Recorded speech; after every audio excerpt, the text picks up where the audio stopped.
മോഹൻലാലും മമ്മൂട്ടിയും ഇല്ലെങ്കിൽ അമ്മയ്ക്ക് വന്നിട്ട് ഒരുപാട് ദോഷം ചെയ്യും. I was not a serious actor at all. ഞാൻ ഏറ്റവും കൂടുതൽ ശ്രമിച്ചിരിക്കുന്നത് ഫിലിം സ്റ്റഡീസിലാണ്. എന്നെ ഏറ്റവും കൂടുതൽ ഇഷ്ടപ്പെടുന്ന ആരാന്നറിയാം? ജൻ ആൽഫയാണ്. ഈ വാഴ 2 കഴിഞ്ഞതിന് ശേഷം എത്രയോ നല്ല പടങ്ങൾ ആൾക്കാർ അറിയപ്പെടാതെ ഇവിടെ പോയിട്ടുണ്ട്. കാണിക്കപ്പെടേണ്ട ഒരു ഗതികേട് ഉണ്ടാവുകയാണ് ഇവിടെ ആൾക്കാരെ. പടം കണ്ടതിന് ശേഷം നല്ല എന്ന് പറയുമ്പോൾ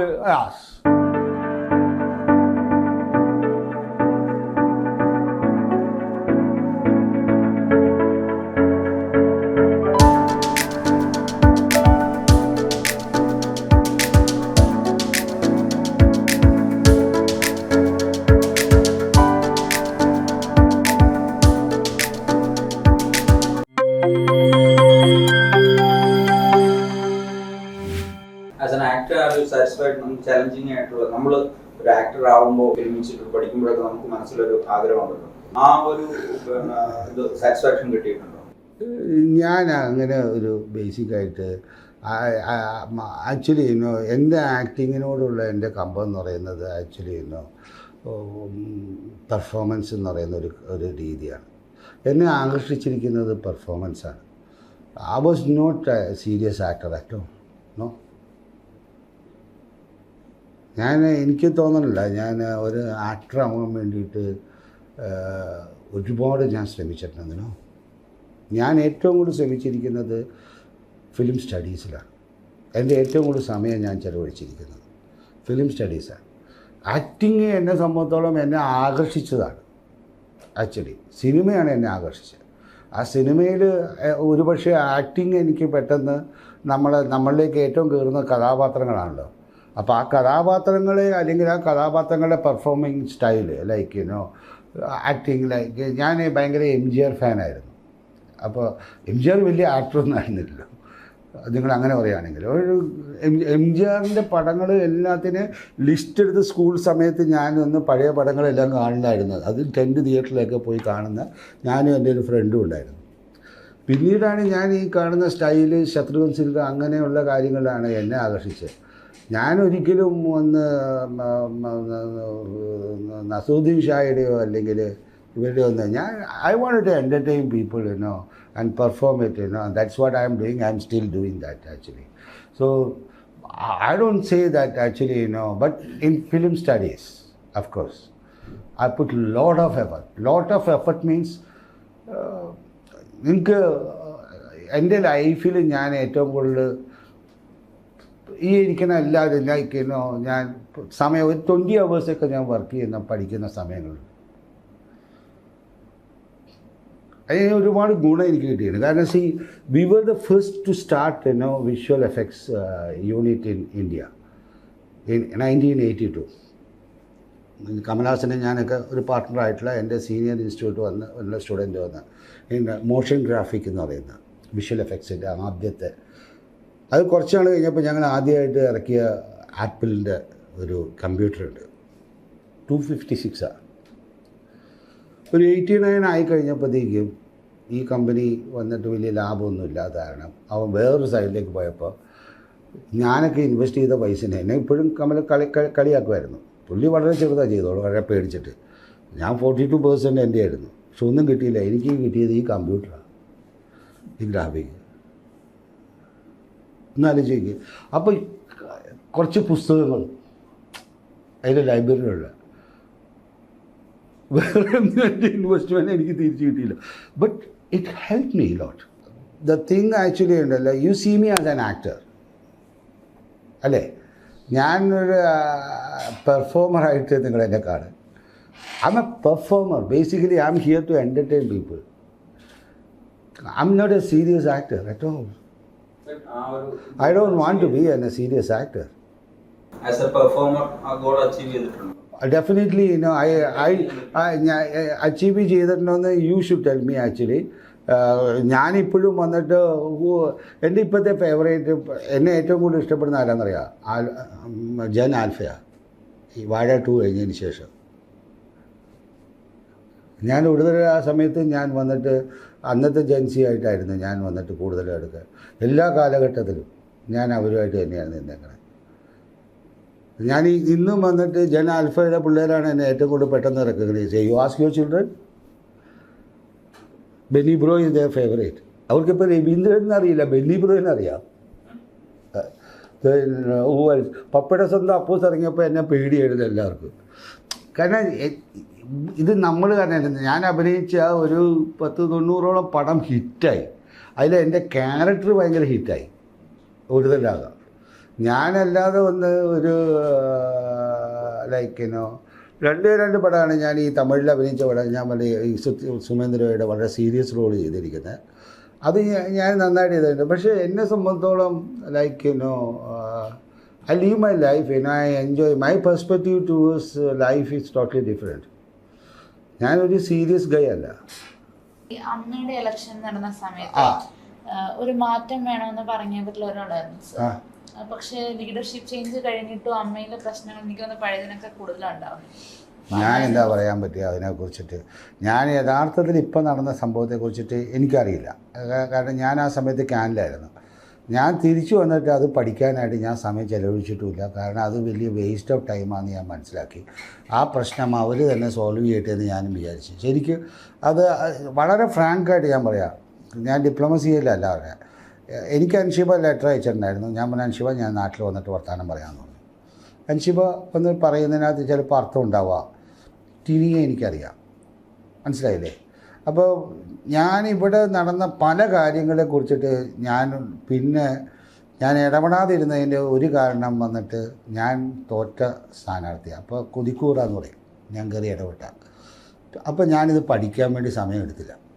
അപ്പോൾ ഞാൻ നോക്കിയപ്പോഴത്തേക്ക് ഭയങ്കര കോംപ്ലിക്കേറ്റഡ് ആയിട്ടുള്ള ഒരു കാര്യത്തിനെ നമ്മൾ പഠിച്ചതിനെക്കുറിച്ച് അഭിപ്രായം പറയാൻ പറ്റിയൊരു സാധനം അതിനങ്ങ് വിട്ട്, അതിന് ഞാൻ എൻ്റെ മൈൻഡിൽ നിന്ന് വിട്ട്. ഇനിയിപ്പോൾ ഈ ഗവൺമെൻറ് വന്നപ്പോൾ ഞാൻ ഈ പഠിച്ച കാര്യങ്ങൾ എങ്ങനെയാണ് ഉപയോഗിക്കാനായിട്ട് ഞാൻ അമ്മയെ വിട്ട്. ആ പരിപാടി ആ വശത്തേക്ക് ഞാൻ പോകില്ല. ഇനി നേതൃമാറ്റം വരണം എന്നാവശ്യപ്പെട്ടപ്പോൾ ഇതായിരുന്നു പ്രതീക്ഷിച്ചിരുന്നത്. അല്ല, ഞാൻ ഇതിനെയല്ല, എനിക്കിവിടെ രണ്ട് കാര്യം. നേതൃമാത്രത്തിനെ അല്ലായിരുന്നു ഞാൻ വന്നിട്ട് പ്രതീക്ഷിച്ചിരുന്നത്. മോഹൻലാലും മമ്മൂട്ടിയും ഇല്ലെങ്കിൽ അമ്മയ്ക്ക് വന്നിട്ട് ഒരുപാട് ദോഷം ചെയ്യും. മോഹൻലാലും മമ്മൂട്ടിയുടെ എഫർട്ട് കൊണ്ട് മാത്രം, ആ സ്റ്റാർഡം കൊണ്ട് മാത്രം ആ പൈസ ഉണ്ടാക്കിയതും അവിടെ ഉണ്ടാക്കേണ്ടതിനകത്ത് ഒരു കാര്യം എന്താണെന്ന് പറഞ്ഞാൽ രണ്ട് കാര്യങ്ങളാണ്. ഒന്ന് ഇൻ്റലക്ച്വലി വളർച്ചയും ഒന്ന് എക്കണോമിക്കൽ വളർച്ചയാണ്. അതെന്ന് പറയുന്നത് നമ്മുടെ സിനിമയില്ലാത്ത ഒരുപാട് പേർക്ക് വന്ന് നമ്മൾ കൈനീട്ടം കൊടുക്കുന്നുണ്ട്. അവർക്ക് മരുന്ന് മേടിക്കാനുള്ള കാശ്, ഇതൊക്കെ കറക്റ്റായിട്ട് ചെയ്യുക എന്നുള്ളതാണ്. അപ്പോൾ അതിനകത്ത് എന്താ കാര്യം ഉണ്ടായിരുന്നാലും ലാലും മമ്മൂട്ടിയും ഉണ്ടായിരുന്നപ്പോൾ എല്ലാവർക്കും ഒരു ഭയഭക്തി ഉണ്ടായിരുന്നു. എല്ലാവരും ആൾക്കാരെ അങ്ങോട്ടും ഇങ്ങോട്ടും കേൾക്കുമായിരുന്നു. ഇന്ന് ആർക്കും ആരെയും കേൾക്കാനായിട്ട് തയ്യാറല്ല. എല്ലാവരും അവനവൻ്റെ ഇഷ്ടത്തിന് അങ്ങ് പെരുമാറാൻ തുടങ്ങി. അപ്പോൾ ബേസിക്കലി വന്നിട്ട് ഒരു മെച്യൂരിറ്റി ഇല്ലായ്മ കൊണ്ട് ഉണ്ടായിരിക്കുന്ന പാകപ്പിഴകളായിട്ട് ഞാനിതിൽ കാണുന്നുള്ളൂ. ഇത് കറക്റ്റ് ചെയ്യപ്പെടുകയും ചെയ്യും, കറക്റ്റ് ചെയ്യപ്പെടാനും പറ്റും. അതിനുള്ളൊരു സമയമാകുമ്പോൾ അത് തന്നെത്താനെ കറക്റ്റ് ചെയ്യപ്പെടും. അപ്പോൾ ആദ്യം എന്ന് പറഞ്ഞാൽ ഇപ്പോൾ ആരെങ്കിലും ഒരാളാണ് കറക്റ്റ് ഒരാളാണ് തെറ്റ് എന്ന് പറയുന്നതിനേക്കാളും ഉപരി അതിനെ കറക്റ്റായിട്ടുള്ള രീതിയിലേക്ക് വളരെ സത്യസന്ധമായിട്ടൊരു സ്റ്റഡി ചെയ്തതിന് ശേഷം അത് കറക്റ്റ് ചെയ്യപ്പെടാൻ ആവശ്യമാണ്. കറക്റ്റ് ചെയ്തേ പറ്റുള്ളൂ, കറക്റ്റ് ചെയ്യപ്പെടുകയും ചെയ്യും. കാരണം ഇല്ലെങ്കിൽ ഒരുപാട് പേര് കൈനീട്ടം മേടിക്കുന്നവർക്ക് പ്രശ്നമാവും. ഇവരിങ്ങനെ ഈ പറഞ്ഞുകൊണ്ടിരിക്കുന്നതെല്ലാം വന്നിട്ട് ഇനി അടുത്ത ജനറൽ ബോഡിയിലാണ് ഇതിൻ്റെ പ്രശ്നങ്ങൾ രൂക്ഷമാവുകയും ഒരുപാട് മറ്റേ സോഷ്യൽ മീഡിയക്കാർക്ക് പറയാനുള്ള അവസരം ഉണ്ടാക്കി തരുകയും ചെയ്യും. അത്രേ ഉള്ളൂ. അത് ഇതെന്താണെന്ന് പറഞ്ഞാൽ ഈ മോഹൻലാൽ ആൻഡ് മമ്മൂട്ടിയുടെ ഫെയിം വെച്ചിട്ട് നമ്മൾ ഈ പരിപാടികൾ നടത്തി ഉണ്ടാക്കിയ പൈസയിൽ നിന്നാണ് ഇതെടുത്ത് കൊടുത്തുകൊണ്ടിരുന്നത്. ഇവർ കൊടുത്തിരുന്നത്. അപ്പോൾ ലാലിനെ പോലുള്ള ഒരാളെപ്പോൾ കിട്ടുന്ന ഒരു ബഹുമാനം മറ്റുള്ളവർക്ക് കിട്ടുമെന്ന് ആരും പ്രതീക്ഷിക്കണ്ട. മമ്മൂട്ടിക്കും ലാലിനും കിട്ടുന്ന ഒരു ബഹുമാനം വേറെ ആരും ബാക്കി കഴിഞ്ഞ് കുറേ പേര് ആരോപണ വിധേയരാണ്. അവർ പുറത്തു വന്ന് കളിക്കുന്നുണ്ട്, ഇവരെയൊക്കെ അങ്ങോട്ടും ഇങ്ങോട്ടും വരികയറ്റി ഇവിടക്കാക്കി തനിക്കാക്കാനായിട്ട്. അവരൊന്നും ഇനി വരാനും പറ്റില്ല. അപ്പോൾ ഇനിയുള്ള ഒരു കാര്യത്തിനകത്തേക്ക് ഒരിക്കലും ആരോപണ വിധേയർ തിരിച്ചു വരികയോ അല്ലെങ്കിൽ ഇവരിയ്ക്കുന്ന കാര്യങ്ങളിലേക്ക് ഒരു മാറ്റം ഉണ്ടാക്കിയിട്ട് പുതിയൊരു കമ്മിറ്റി വരികയൊക്കെ ചെയ്താലാണ് കാര്യം ശരിയാവുള്ളൂ. അത് ശരിക്കും സ്റ്റഡി ചെയ്യണം. നമ്മളിപ്പോൾ ഒരു അഭിപ്രായം കയറി പറഞ്ഞാൽ അത് ഒരു വശം പാർഷ്യലായി പോകും. അപ്പോൾ യഥാർത്ഥത്തിൽ നമ്മൾ വെയിറ്റ് ആൻഡ് സീ എന്നേ ഞാൻ പറയുള്ളൂ. അതിനകത്തേക്ക് എന്താണ് wait and see what is happening. അപ്പോൾ ലാൽ ഒരു അഭിപ്രായം പറയും, മോഹൻലാലിനെ പോലുള്ള ഒരാൾ പറഞ്ഞാൽ അവിടെ എല്ലാം കേൾക്കും. മമ്മൂട്ടിയോ മോഹൻലാലോ പറഞ്ഞാൽ എല്ലാവരും അനുസരിക്കും, അല്ലാതെ ആരും കയറി ഇടപെട്ടാലൊന്നും നടക്കില്ല. അപ്പോൾ മോഹൻലാൽ ആൻഡ് മമ്മൂട്ടി എന്ന് പറയുന്നവരുടെ ഒരു ഇടപെടൽ ഉണ്ടാവുന്നത് വരെയും അതിനകത്ത് ഇതേപോലത്തെ കാര്യങ്ങളും മുറിമുറിപ്പും ഒക്കെ ഉണ്ടാവും, ഇവർ എത്ര സ്വയം വിചാരിച്ചാലും. അപ്പോൾ അവർ ഒന്നും കൂടി വന്ന് ഇതിനെ കറക്റ്റ് ചെയ്തുകൊണ്ട്, ഇതെന്താണെന്ന് പറയാ, ഞങ്ങൾ ആക്ടേഴ്സ് ബേസിക്കലി ഇമോഷൻ ആൾക്കാരാണ്. നമുക്ക് നമ്മുടേതായ ഐലൻഡ്, നമ്മുടേതായ പെർസെപ്ഷൻസും ഉണ്ട്. ആ പെർസെപ്ഷനിൽ വന്നിട്ട് നമ്മൾ നമ്മുടേതായ കാര്യങ്ങളെ കാണുകയും ചെയ്യും. നമുക്ക് ഉണ്ടായിരിക്കണം എന്താ പറഞ്ഞാൽ, കൂടുതലായിട്ട് നമുക്ക് അവിടെ ഏറ്റവും കൂടുതൽ ഞാൻ വരുമ്പോൾ ആഗ്രഹിച്ചിരുന്നത് പല ട്രെയിനിങ് പ്രോഗ്രാമുകൾ, പിന്നെ ഇവർക്ക് വേണ്ടിയിട്ടുള്ള ഈ ആക്ടേഴ്സിന് പണിയില്ലാത്തവർക്കുള്ള സിനിമ ഉണ്ടാക്കൽ, ഞാൻ അതൊക്കെയായിരുന്നു മനസ്സിൽ ആഗ്രഹിച്ചിരുന്നത്. അപ്പോൾ ഇനിയും ഞാനിപ്പോൾ ഈ ഗവൺമെൻറ്റിൻ്റെ സപ്പോർട്ടോടുകൂടി നമ്മൾ എന്തെങ്കിലുമൊക്കെ ആയിക്കഴിഞ്ഞാൽ നമ്മളതൊക്കെ ചെയ്തുകൊണ്ട് പോകും. അപ്പോൾ ഇപ്പോൾ സ്ലോലി മമ്മൂട്ടി മോഹൻലാൽ എപ്പോൾ തീരുമാനിക്കുന്ന അവർ പറഞ്ഞാൽ അനുസരിക്കും, വരും എല്ലാവരും വേണ്ടില്ല. അതിനുള്ള ധൈര്യമുള്ളവരാരുമില്ല എതിർക്കാൻ. ബാക്കിയുള്ളവരാരെയും വന്നാൽ അതെന്താണെന്ന് പറഞ്ഞാൽ എല്ലാവർക്കും ഈഗോയിൻ്റെ അങ്ങേയറ്റുള്ള ആൾക്കാരെ, അതാണ് അവരെ നിലനിർത്തുന്നത്. അവരെ സ്വയം സെൽഫ് റെസ്പെക്റ്റാണ് അത് കുറച്ചും കൂടി കൂടിയിട്ടുണ്ടാവുക. അവരെ കൊണ്ടുവന്ന് ഒരു ആക്ടറായിട്ട് നിർത്തുന്നത് അതാണല്ലോ, അല്ലെങ്കിൽ അവർക്ക് ആക്ട് ചെയ്യാൻ പറ്റില്ലല്ലോ. അപ്പോൾ അവരിലുണ്ടാകുന്ന ഇമോഷണൽ പ്രോബ്ലംസ് ഉണ്ട്, അവൻ്റെ ഒരു ഇൻമെച്യൂരിറ്റി പരിപാടി അതിനകത്ത് നടന്നിട്ടുണ്ട്. പിന്നെ എന്താ പറഞ്ഞാൽ നമ്മളവരെ കുറ്റം പറഞ്ഞിട്ട് കാര്യമൊന്നുമില്ല. നമുക്കിത് നേരത്തെ പ്രതീക്ഷിച്ചിരുന്നതാണ്, നമുക്കറിയാം ഇവരൊക്കെ ഇന്നതെ സംഭവിക്കുള്ളൂ എന്നുള്ളത്. ഈ പറഞ്ഞ പോലെ ചെമ്മീൻ തുള്ളിയ മുട്ടോളം അല്ലെങ്കിൽ ചട്ടിയോളം എന്ന് പറഞ്ഞ പോലെ ഇതിങ്ങനെ സംഭവിക്കുള്ളൂ എന്നുള്ളത് എല്ലാവർക്കും അറിയാമായിരുന്നു. ആർക്കും അറിയാമായിരുന്നു? എല്ലാവർക്കും അറിയാമായിരുന്നു. ഇവരെ സപ്പോർട്ട് ചെയ്തിരുന്നവർക്ക് വരെ നന്നായിട്ട് അറിയായിരുന്നു ഇത്തരം പ്രശ്നങ്ങളിലേക്ക് ഇത് പോകാൻ പോകണമെന്നും. അവരതിനെ അങ്ങനെ ആക്കിയെടുത്തിട്ട് തനിക്കാക്കാമെന്നുള്ളൊരു ധാരണ അവർ വെച്ചിരുന്നു എന്നുള്ളത് നന്നായിട്ട് ഞങ്ങൾക്ക് അറിയായിരുന്നു. നിങ്ങളിതിനകത്തേക്ക് ഈ ബാക്കിൽ കളിച്ചത് എല്ലാവരും ആരോപണ വിധേയരാണ്, ശ്രദ്ധിച്ചു നോക്കിയത് അല്ലേ? പിന്നെ ജനങ്ങൾക്ക് ഒരു ഇൻട്രസ്റ്റിംഗ് ആയിട്ട് ഗോസിപ്പിനെ ഒരു വകയായിട്ട് മാത്രം അതിനെ കണ്ടാൽ മതി, അല്ലാതെ ഞാനതിനകത്ത് ഒരു സീരിയസ് വിഷയമുള്ളതുപോലെ ഞാൻ കാണുന്നില്ല. സ്റ്റാർഡം അപ്പം പഴയ ഒരു ഇന്റർവ്യൂ ഞാൻ കാണുമായിരുന്നു. അപ്പൊ അതിനകത്ത് പറയുന്നുണ്ട് സിനിമയ്ക്ക് നിലനിൽക്കണമെങ്കിൽ സ്റ്റാർഡം വേണം എന്ന്. സിനിമ നിലനിൽക്കണമെങ്കിൽ സ്റ്റാർഡം വേണം എന്ന് പറയുന്നത്. പക്ഷെ ഇവിടെ ഇപ്പൊ ഈ ലോക, വാഴ 1, വാഴ 2 പോലുള്ള സിനിമകൾ വരുന്നുണ്ട്, അത് വളരെ ഹിറ്റ് ആവുന്നുണ്ട്. അപ്പൊ ആ ഒരു പെർസ്പെക്റ്റീവ് മാറിയിട്ടുണ്ടോ, അതോ എന്തായിരിക്കും സംഭവിച്ചത്? I tell you actually as A business point of view, ഇവിടെ ഓടിയിരിക്കുന്ന മറ്റ് സിനിമകൾ അതിനൊക്കെ വന്നിട്ടൊരു മാർക്കറ്റിംഗ് സ്ട്രാറ്റജി ഉണ്ടായിട്ടുണ്ട്. സ്റ്റാർഡം ഈസ് വൈ എലിമെൻറ്റ് എന്തുകൊണ്ടാണെന്ന് പറഞ്ഞാൽ, സ്റ്റാർഡം ഉള്ളപ്പോഴാണ് ആദ്യമായിട്ട് തിയേറ്ററിലേക്ക് ആൾക്കാരെ ആകർഷിക്കാൻ പറ്റും. Whether he can be an actor or director or anybody. ഇന്നയാളുടെ പടം അപ്പോൾ നമ്മൾ കാണാനായിട്ട് വെയിറ്റ് ചെയ്യുക. അപ്പോൾ പണ്ടത്തെ പിള്ളേരെ വെച്ച് കഴിഞ്ഞാൽ ഭരതൻ്റെ പടം വരാൻ വെയിറ്റ് ചെയ്യുന്ന ഒരുപാട് പേരില്ലേ, ഇല്ലേ? പത്മനാഭൻ്റെ പടം വെയിറ്റ് ചെയ്യുന്ന ഒരുപാട് പേരില്ലേ? ഇപ്പോൾ സ്റ്റാർസാണ് മമ്മൂട്ടി, മോഹൻലാൽ. മോഹൻലാലിൻ്റെ പടം കാണാനായിട്ട് വെയിറ്റ് ചെയ്യുന്നവരുണ്ട്, ദുൽഖറിൻ്റെ പടം കാണാൻ വെയിറ്റ് ചെയ്യുന്നവരുണ്ട്. ആ പടം കണ്ടതിന് ശേഷമാണ് അവരതിനെ വിലയിരുത്തുന്നത്. മറ്റ് പടങ്ങൾ എങ്ങനെയാണ്? സ്റ്റാർ ഇല്ലാത്ത പടം നന്നാകുമ്പോഴാണ് ആ പടം ഓടുന്നത്. അവർക്ക് ഒരുപാട് എഫർട്ട് ഉണ്ട്, നിങ്ങൾ മനസ്സിലാക്കുന്ന പോലെയല്ല. ഒരുപാട് പേരെ കാണിക്കുന്ന ഒരു എഫർട്ട് ഇവിടെ നിൽക്കുന്നുണ്ട്, ഇവിടെ എക്സിസ്റ്റ് ചെയ്യുന്നുണ്ട്. അത് റിയാലിറ്റിയാണ്. എത്രയോ നല്ല പടങ്ങൾ ആൾക്കാർ അറിയപ്പെടാതെ ഇവിടെ പോയിട്ടുണ്ട്. ആ സിസ്റ്റം ഇവിടെ നിൽക്കുന്നുണ്ട്. കാരണം കാണിക്കപ്പെടേണ്ട ഒരു ഗതികേട് ഉണ്ടാവുകയാണ് ഇവിടെ. ആൾക്കാരെ ഒന്ന് വന്ന് കാണുന്നുള്ളതിന് വന്നിട്ട് അവർക്ക് ഒരുപാട് ടിക്കറ്റിങ്, പ്രൊമോഷൻ സാധനങ്ങളെല്ലാം കൊടുത്ത് ആൾക്കാരെ കയറ്റി പടം കണ്ടതിന് ശേഷം നല്ല എന്ന് പറയുമ്പോൾ ദേ വിൽ സ്വീകരിക്കണം. കാരണം ഭയങ്കര കോസ്റ്റ്ലി എഫക്റ്റായി ഇപ്പോൾ തിയേറ്ററിൽ പോകണത്. ഒരുപാട് കേട്ടിട്ട് ആൾക്കാർ പോകണേ. ഞാൻ പറഞ്ഞത് റിയാലിറ്റിയാണ് ആക്ച്വലി. വന്നിട്ട് നമുക്കതൊന്നും ഇല്ലയെന്നൊന്നും പറയാൻ പറ്റില്ല. കാണിക്കേണ്ട ഗതികേട് ഉണ്ടാവുകയാണ്. അതിനെല്ലാം മാറണം. നമ്മൾ എവിടെയാണ് നിൽക്കണേന്നുള്ളത് നമ്മൾ സെൽഫ് റിയലൈസേഷൻ ഉണ്ടാവണം. Where are we now?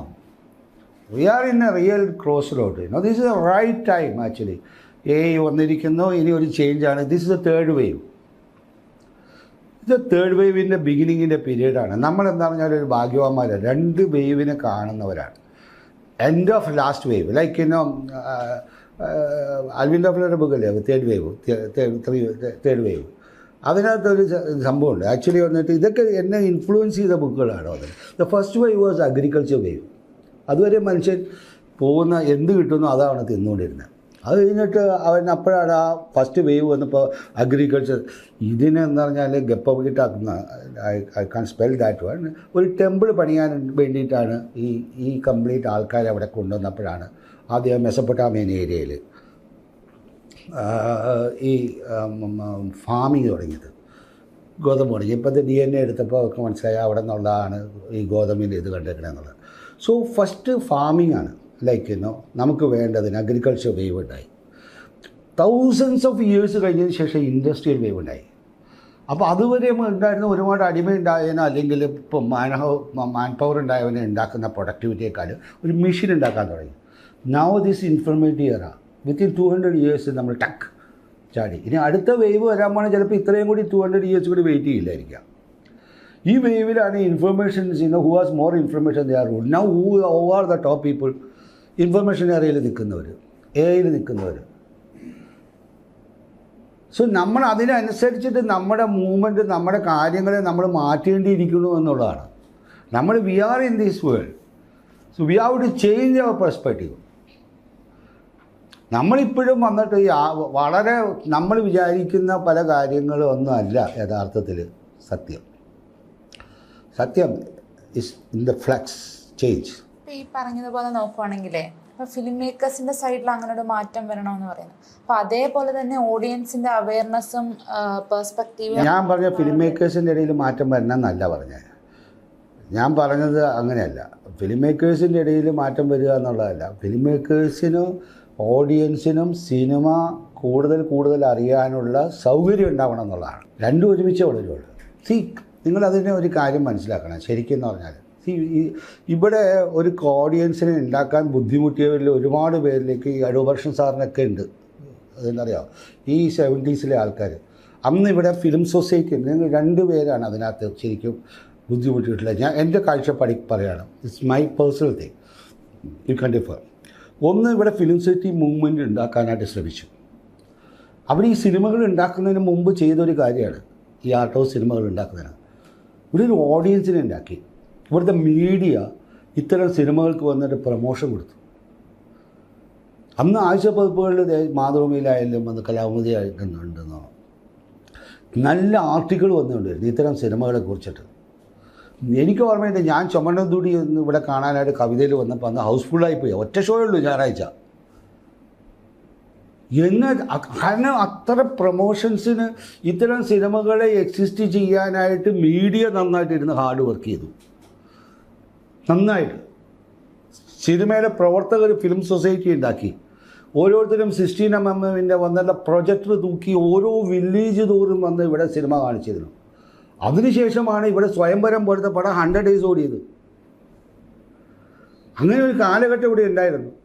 ഓഡിയൻസും film മേക്കേഴ്സും ഒരുമിച്ച് തന്നെയാണ് ഇവിടെ പ്രവർത്തിച്ചത്. ഓഡിയൻസിനെ ഉണ്ടാക്കി. ഓഡിയൻസ് ഇല്ലെങ്കിൽ എങ്ങനെയാണ്? ഇത് രണ്ടും ഒരുമിച്ചാണ്. കാരണം സിനിമ എപ്പോഴാണ് പൂർത്തീകരിക്കപ്പെടുന്നത്? സ്ക്രീൻ ചെയ്യപ്പെടുമ്പോഴല്ല. സിനിമയുടെ പ്രോസസ്സ് പൂർത്തിയാക്കുന്നത്. അതിനെ എടുത്തു കഴിഞ്ഞ് പെട്ടിയിലിരുന്ന് ഞാൻ നിങ്ങൾ അതിനെ സിനിമയെന്ന് വിളിക്കില്ല. ഇവിടെ 100 കണക്കിന് സിനിമകൾ അതിനെ കാണാതെ പോയിട്ടുണ്ട്, റിലീസ് ചെയ്യപ്പെടാതെ. അത് റിലീസ് ചെയ്യപ്പെടുന്നു. ഇപ്പം എന്താണെന്ന് പറഞ്ഞാൽ അങ്ങനെ ഒരു അവസ്ഥയേ ഇല്ല. ഏതെങ്കിലും ഒരു പ്ലാറ്റ്ഫോമിൽ റിലീസ് ചെയ്യാം. ഇന്ന് ഭയങ്കര ഓപ്പൺ ആയിരിക്കുകയാണ്. ഇതൊരു ഇൻഫോർമേറ്റീവ് ഏരിയയാണ്. ഇതിനെ നമ്മൾ എങ്ങനെ യൂസ് ചെയ്യണം എന്നുള്ളതിനെക്കുറിച്ചാണ് നമ്മൾ കൂടുതൽ ചിന്തിക്കേണ്ടത്. ഈ ഡിസ്കോറിയർ എന്ന ടാഗ് അല്ലെങ്കിൽ ഡിസ്കംഫർട്ടോ അല്ലെങ്കിൽ ഒരു ബേർഡനായിട്ടൊക്കെ തോന്നിയിട്ടുണ്ടോ? Of course. എനിക്ക് എൻ്റെ ബേർഡൻ എന്ന് പറഞ്ഞാൽ എന്നെ ഒരു ബുദ്ധിയില്ലാത്തവരായിട്ടാണ് കാണുന്നത്. എനിക്ക് നന്നായിട്ടറിയാം. നിങ്ങളിവിടെ എത്ര പേർക്കറിയാം ഞാനിപ്പോൾ ഇന്ന് നമ്മൾ സംസാരിച്ചല്ലോ ഇല്ലേ? ഞാൻ ഇങ്ങനെ സംസാരിക്കും എന്നുള്ളതിനകത്തേക്കൊരു ധാരണ എത്ര പേർക്കുണ്ടായിരുന്നു? Frankly speaking.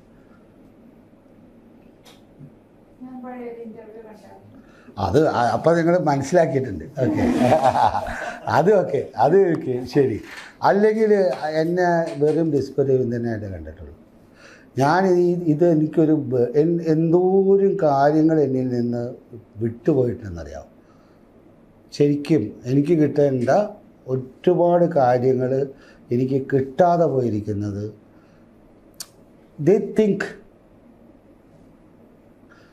ഞാൻ ഈ പറഞ്ഞ പോലെ നേരത്തെ പറഞ്ഞ മറ്റേ രമേഷ് പിഷായ് അയാളൊരു കോമഡിയൻ അല്ലേ എന്ന് പറഞ്ഞ പോലെ അങ്ങനെ ഒരു മുൻധാരണയിലാണ് നമ്മളടുത്ത് പെരുമാറിയിട്ടുള്ളത്. അപ്പോൾ എന്നെ ഓഡിയൻസ് എനിക്കിപ്പോഴും ഉണ്ട്, നന്നായിട്ട് നല്ല രീതിയിൽ തന്നെയുണ്ട്, അതെനിക്കറിയാം. പക്ഷേ എനിക്ക് കിട്ടേണ്ട ഈ ഡിസ്കോ രവീന്ദ്രൻ എന്ന് പറയുന്ന ഒരു സാധനം എനിക്ക് ഒരുപാട് കാര്യത്തിനകത്തേക്ക് എനിക്ക് അംഗീകാരം കിട്ടാതെ പോയിട്ടുണ്ട്.